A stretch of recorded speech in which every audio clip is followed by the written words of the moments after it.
I don't buy or sell furniture on Craigslist anymore.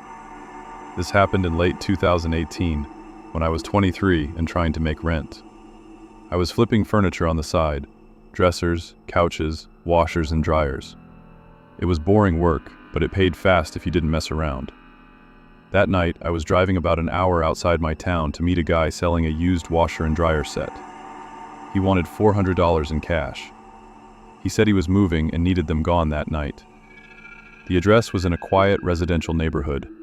Single-story houses, trimmed lawns, porch lights on. Nothing about it stood out. I parked in front of the house just after 8 p.m. and texted him that I was there. He replied almost immediately and told me to come around back. I didn't think much of it. A lot of people keep appliances in their garage. I grabbed the envelope of cash and walked down the side of the house toward the backyard. There was a light on over the garage. The door was open about halfway. That's when I noticed him. He was standing inside the garage, completely still. He wasn't moving boxes or holding a tool. He was just standing near the back wall, facing the washer. He didn't turn around when I walked up. He just stayed there, staring at it. I figured he was waiting for me to say something. I said, "Hey, I'm here about the washer and dryer." He nodded once without looking at me. Then he asked, "You come alone?" The question caught me off guard. Not because it sounded threatening, just because it wasn't something people usually asked. I told him yeah. He asked if I had the cash. I held up the envelope. That's when he finally turned around. He looked older than I expected. Late 40s maybe.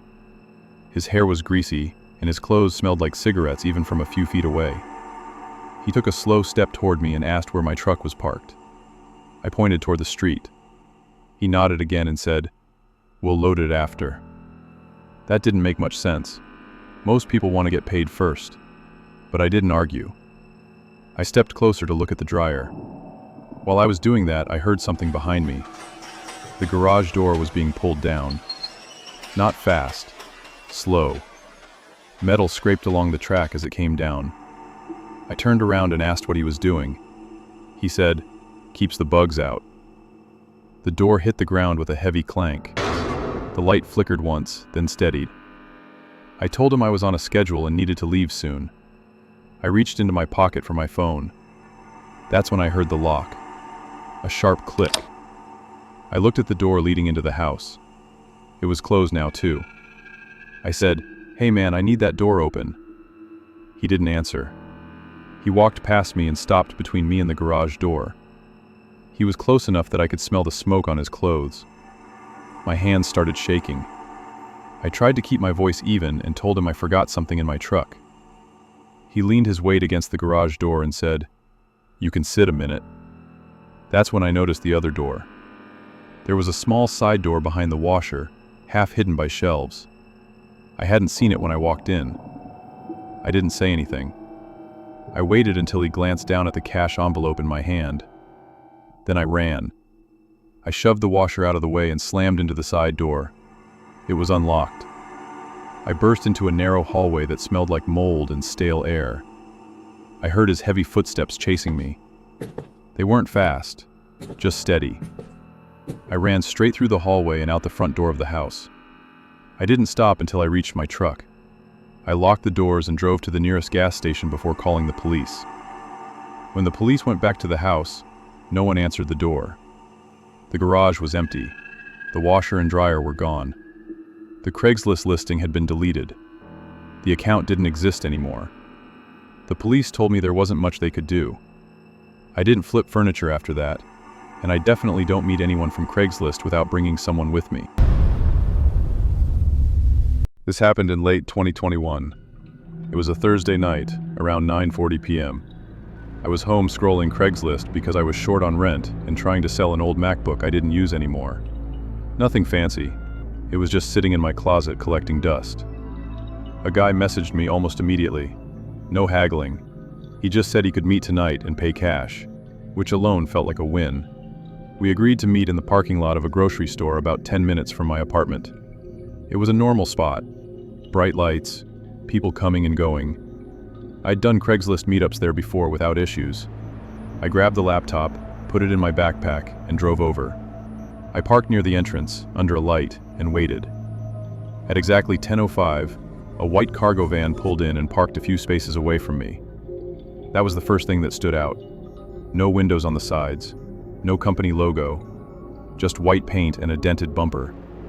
The engine stayed running. A guy got out of the driver's side, mid-30s maybe, hoodie, jeans, work boots. He didn't walk toward me right away. He just stood next to the van, looking at his phone. I figured he was checking the listing again or messaging someone. I stayed in my car and waited. After about 30 seconds, he looked up and waved, like we already knew each other. I got out of my car and walked over, keeping my backpack on. He nodded at the bag and said, "That the laptop?" I said, "Yeah."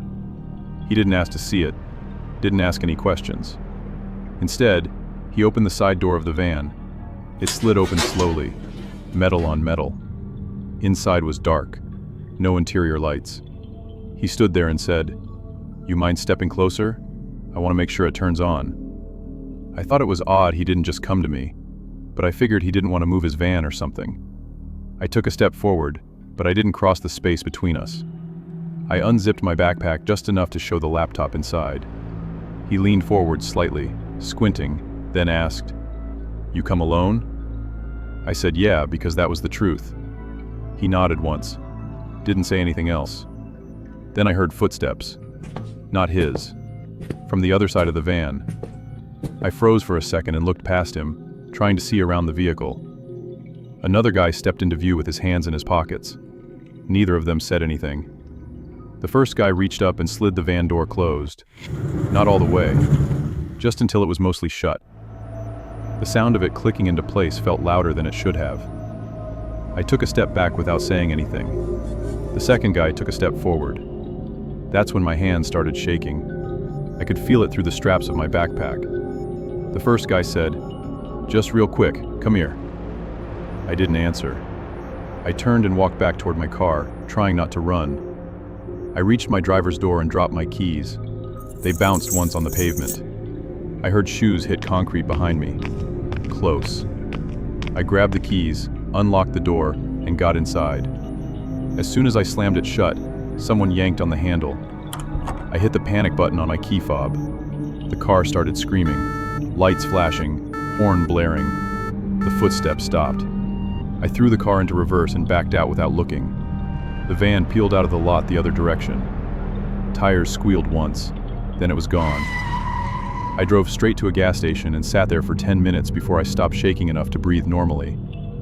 I didn't call the cops. I didn't have a plate number. I didn't even know what I'd say. I went home and deleted the listing. I still sell stuff online sometimes, but I only meet inside police station lobbies now. And if someone shows up in a van, I don't get out of my car.